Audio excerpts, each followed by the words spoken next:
करो, इंडिया वो तो एक काफर मुल्क है ना, वो एक अलग चीज है।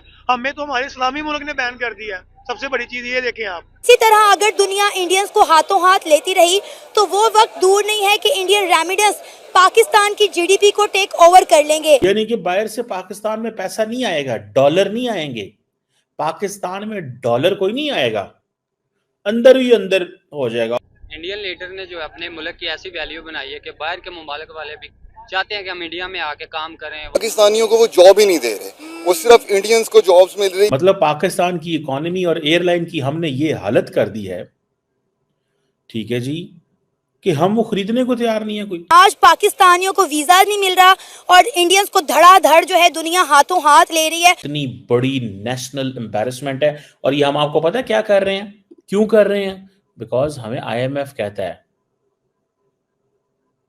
क्योंकि हम IMF कह रहे हैं, और फिर हम वो कंडीशंस जो हमने लगाई हैं, लोग भाग गए हैं वो कंडीशंस। जय हिंद दोस्तों, भारतीयों का डंका पूरी दुनिया में बज रहा है, ये तो सबको पता है। वहीं अगर हम रेमिटेंस की बात करें तो पिछले साल के आंकड़े के मुताबिक $1 बिलियन भारतीयों ने भारत पैसा भेजा, जिसको रेमिटेंस कहते हैं। और पाकिस्तान में ये खबर चल रही है कि अगर भारतीयों को इसी तरह से दुनिया हाथों हाथ लेती रही तो पाकिस्तान की टोटल जीडीपी से ज्यादा तो भारत का रेमिटेंस हो जाएगा। इसी के ऊपर पाकिस्तानी रिएक्शन निकल कर आ रहे हैं, आप इसे एंड तक जरूर देखिएगा। हम देख रहे हैं कि खलीजी मुमालिक में इंडिया दिन ब दिन अपनी जगह बनाता जा रहा है और पाकिस्तानियों को जो लोग हैं वो वीज़ाज ही नहीं दे रहे। आपने जैसे कहा कि इंडियंस को लिया जा रहा है लेकिन पाकिस्तानियों को नौकरियां नहीं दे रहे।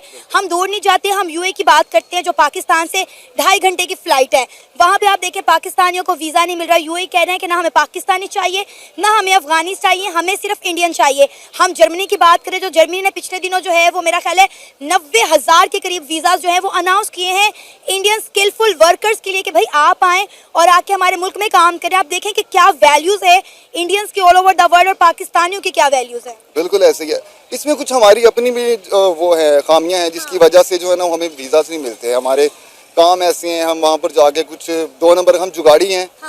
2 नंबर काम, वो मेहनती लोग हैं, वो ज्यादा चाहते हैं कि वो जो उनको ड्यूटी मिलती है वो पूरी करते हैं, वो कोई 2 नंबर ही नहीं करते।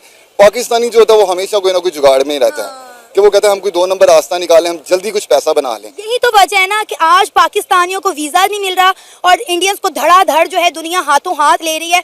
और हमारे जो पढ़ा लिखा तबका है वो भी बेचारा इन चंद गंदी मछलियों की वजह से पिस के रह गया है, उन्हें भी जो है वीजा नहीं मिल रहे। मेरी अपनी बहन ने, मेरे अपने भाई ने 2 दफा यूए के लिए अप्लाई किया, उनके 2 से 3 दफा वीजा रिजेक्ट हो गए हैं, जबकि वो जॉब ही दुबई में करते हैं। बिल्कुल ऐसे ही है, स्किलफुल वर्कर्स के लिए भी बड़ी प्रॉब्लम हो गई है। जो 2 नंबर लोग गए हैं, जो सिर्फ डंकी किस्म के ऐसे विजिट वीजा पे जाते हैं, वहाँ जाके इलीगल हो जाते हैं, गायब हो जाते हैं, वापस नहीं आते। उनकी वजह से जो बेचारे वर्कर्स हैं, जो स्किलफुल वर्कर्स हैं, जो वहाँ पर जॉब्स भी कर रहे थे, उनके वीजाज भी नहीं मिल रहे, उनको कोई एमरेट आईडीज वगैरह नहीं मिलती, तो ये बहुत मुश्किल हो रही है। तो वी होप कि इंशाल्लाह आने वाले कुछ दिनों में उनकी जो गवर्नमेंट ने स्ट्रिक्टनेस शुरू की है वो उनको निकाल देंगे और जो अच्छे लोग हैं उनके जो दोबारा वीजा लगने शुरू। और सर ये देखिए, छोटी बात नहीं है कि 120 बिलियन डॉलर, मैं बात कर रही हूँ डॉलर की, कि डॉलर भेजे गए हैं इंडिया के अंदर और कहा जा रहा है कि भाई इसी तादाद में, इसी तेजी के साथ अगर इंडियन जो है वो इंडिया में रेमिटेंस भेज रहे तो पाकिस्तान की जीडीपी जो है वो क्रॉस कर जाएगा। ऑलरेडी आप देखें कि उनकी एक कंपनी है टाटा, उनकी जो एनुअल अर्निंग है वो पाकिस्तान की जीडीपी से ज्यादा है। बिल्कुल ऐसे ही है, वही ना, वहाँ के यहाँ की भी बहुत सारी चीजें हैं लेकिन हम उसको हाईलाइट नहीं कर पाते। उसकी वजह ये है कि हमारी कुछ कुताहियाँ खुद की हैं जिसकी वजह से वो चीज़ें इतनी ज़्यादा हाईलाइट नहीं हो। लेकिन हम जिन चीज़ में अच्छे हैं, फाइबर्स में हम नंबर 1 रहे हैं पाकिस्तान में। हमने फ्रीलांसिंग में इतना काम किया और वो फ्रीलांसर रो रहा है। नेट के हालात आपने देखे हैं, वो लगा दी गई है पाकिस्तान में, भाई हर चीज़ को कंट्रोल कर लिया गया। पाकिस्तान की जो डिजिटल इकोनॉमी थी वो हमने अपने हाथों से बेड़ा गर्क कर दिया है। बिल्कुल बिल्कुल है ही नहीं। और क्रिप्टो इधर अलाउ नहीं है, इलीगल है, पूरी दुनिया क्रिप्टो से कमा रही है। वो पाकिस्तान में इलीगल। शर्मिंदगी की बात है कि पाकिस्तान की जो नेशनल एयरलाइन है, नेशनल कैरियर जिसे कहते हैं, पाकिस्तान इंटरनेशनल एयरलाइन, वो कोई खरीदने को तैयार नहीं है, बाहर पाकिस्तान से खरीदने को तैयार नहीं है। मतलब पाकिस्तान की इकोनॉमी और एयरलाइन की हमने ये हालत कर दी है, ठीक है जी, कि हम वो खरीदने को तैयार नहीं है कोई। अब मिनिमम जो प्राइस रखी थी वो मेरे ख्याल है $305 मिलियन रखी थी, ठीक है जी, और जो बिड आई है वो मेरे ख्याल है $36 मिलियन की आई। कहाँ 305 मिलियन, कहाँ $36 मिलियन, कोई खरीदने को तैयार नहीं है। अभी गवर्नमेंट उसको प्राइवेटाइज करना। एयर इंडिया को आप देखें, प्रॉफिट में है इस वक्त भाई साहब। एयर इंडिया इस वक्त प्रॉफिट में है, उन्होंने अपने लॉसेस कम किए हैं, नॉट प्रॉफिट में भी बट लॉसेस कम किए हैं, अब वो कम बैक कर रहे हैं, रेपुटेशन बना रहे हैं। खैर इंपॉर्टेंट चीज ये है कि जो गवर्नमेंट ने अटेम्प्ट की कि हम पीआईए को भेज दें, ठीक है जी, एक रियल स्टेट की एक कंपनी अदारा पाकिस्तान में ब्लू वर्ल्ड सिटी, मेरा ख्याल है उन्होंने भी कहा है कि हम ले लेते हैं, लेकिन उनके पास भी पैसे नहीं है, वो भी सबसे बड़ा फ्रॉड है। $10 बिलियन की उन्होंने कहा, 10 बिलियन रुपए, यानी कि बाहर से पाकिस्तान में पैसा नहीं आएगा, डॉलर नहीं आएंगे पाकिस्तान में, डॉलर कोई नहीं आएगा, अंदर ही अंदर हो जाएगा। और मुआहदा, अब गाड़ी वो जहाज ले लेते हैं फॉर एग्जांपल 10 अरब के मिसाल के तौर पे, तो मुझे ये बताएं कि एक अकाउंट से दूसरे अकाउंट में पैसा आएगा, हमें क्या फायदा होगा भाई मुल्क का? कोई उसको $300 मिलियन की लेने को तैयार नहीं है यार। बहरहाल खैर वो एक लंबी स्टोरी है कि कितने जहाज हैं, वो क्या है। अब क्वेश्चन ये है, मतलब इस वक्त जो है 60% लॉस हो रहा है उसका। अब मैं जो देख रहा हूं इसको कि जो एक रियल स्टेट डेवलपर बेचना चाह रहा है, ठीक है जी, और गवर्नमेंट की जो प्राइस है उसका उन्होंने 12% लगाया है, ठीक है। मैंने जैसे पहले बताया मिनिमम सेल प्राइस $305 मिलियन उन्होंने रखी थी, कैबिनेट कमेटी ऑन प्राइवेटाइजेशन ने उन्होंने ये फैसला किया ये होनी चाहिए, और 10 अरब की बिड आई है, एक ही फर्म थी, बाकी जो आई थी वो भाग गई थी। आपको पता है 6-7 फर्में थी, वो सब भाग गई। मुझे ये बताएं कि अब इसको कैसे चलाया जाएगा? कितनी बड़ी नेशनल एम्बैरेसमेंट है। और ये हम आपको पता है क्या कर रहे हैं, क्यों कर रहे हैं? बिकॉज हमें IMF कहता है, क्योंकि हमें IMF कह रहा है, और फिर हम वो कंडीशंस जो हमने लगाई हैं, लोग भाग गए हैं वो कंडीशंस उनके। उसको जो पोटेंशियल बायर था उसको कहा $500 बिलियन जमा कराओ, भाग गया। कब निकलेंगे इस सरदर से? कब हमें भी लोग इस तरह बुलाएंगे जैसे इंडियंस को बुलाते हैं? ये नहीं हो सकता, ये वाकई कभी नहीं हो सकता कि पाकिस्तानी को इस तरह बुलाया जाए हमारे। ਉਹ ਉੱਤੇ ਜਾ ਕੇ ਹੋਣਾ ਤੁਹਾਡਾ, ਉੱਥੇ ਤੁਹਾਨੂੰ ਕੋਈ ਕਾਰੋਬਾਰੀਆਂ ਕੋਈ ਚੰਗੀ ਜਗ੍ਹਾ ਲੱਭ ਗਈ, ਜੰਨਤ ਉਹ ਵੀ ਤੁਹਾਡੇ ਅਮਲਾਂ ਤੋਂ। हमें तो पाकिस्तान में भी नौकरी नहीं मिलती। अब हम जहाँ लगे हुए हैं हमें वहाँ पे गालियाँ भी सुननी पड़ती है, एजुकेटेड है, ठीक है, हम पढ़े लिखे हैं, अच्छे भले, ठीक है, हमें वहाँ पे क्या, हम जॉब छोटी सी जॉब कर रहे हैं 40-50 हज़ार की, यार हमने क्या फायदा हमारा पढ़ने का, हमने 40-50 हज़ार कमाना। 50,000 रुपए इंडिया ਦੇ 15,000 रुपए में हम ਉਹ ਵੀ ਨਹੀਂ ਬੰਦੇ ਹੋਣਗੇ, ਉਹਦੇ ਤੋਂ ਵੀ ਘੱਟ ਬੰਦੇ ਹੋਣਗੇ। ਤੁਸੀਂ ਦੱਸੋ ਕਿ ਅਗਰ ਇੰਡੀਆ ਤੇ ਜਾ ਕੇ 40-50 ਹਜ਼ਾਰ ਦੀ ਨੌਕਰੀ ਕਰੀਏ ਤੇ ਇਹ ਪਾਕਿਸਤਾਨੀ ਇਡੀਅਟ ਲਾ ਕੇ 2 लाख रुपए कमावांगे। हाँ, तो ये देखें ना, अब हम इतना, शायद हमारी मजे की बात है, हमें इंडिया ने भी बैन किया हुआ है। इंडिया ने तो चलो, इंडिया वो तो एक काफिर मुल्क है ना, वो एक अलग चीज है, हमें तो हमारे इस्लामी मुल्क ने बैन कर दिया। सबसे बड़ी चीज ये देखें आप, दुबई ने बैन कर दिया, सऊदीया ने बैन कर दिया। गल काफर की बात कोई नहीं है साडे मजहब के सामने, लेकिन गल ये है कि एक रेपुटेशन के लिहाज नाल देखा जाए तो ਅਸੀਂ इस टाइम बिल्कुल डाउनफॉल जा रहे हैं। अच्छा, एक और बात है कि देखें, उन लोगों का प्रोमिसिंग तो वो है, जो काम किया जाता है वो करते भी हैं। बिजनेस उनके देखे टाटा है, देखें वो पाकिस्तान की GDP से ज्यादा कमा रही है भाई, वो उनका रेवेन्यू इतना ज्यादा है। क्या हमारे यहाँ ऐसे बिजनेसमैन नहीं है कि जो अपने बंदे को जोड़ अपॉर्चुनिटीज दें? है लेकिन अपने पेड़ के लिए सिर्फ, किसी को फायदा नहीं ना पहुंचाना चाहते। वहाँ गाड़ियों की कीमत देख लें और पाकिस्तान में देख लें, ये इसका सीन ये होगा इस तरह कि अगर जैसे हम हैं, अगर हम भी हमें जितना वो इंडिया को दे रहे हैं, मेरी सब कुछ दे रहे हैं, पैसा वगैरह हर चीज दे रहे हैं, अगर पाकिस्तानी को मिल जाए तो बच्चा अपने स्टेबल अपने पैरों पे खड़ा हो जाएगा।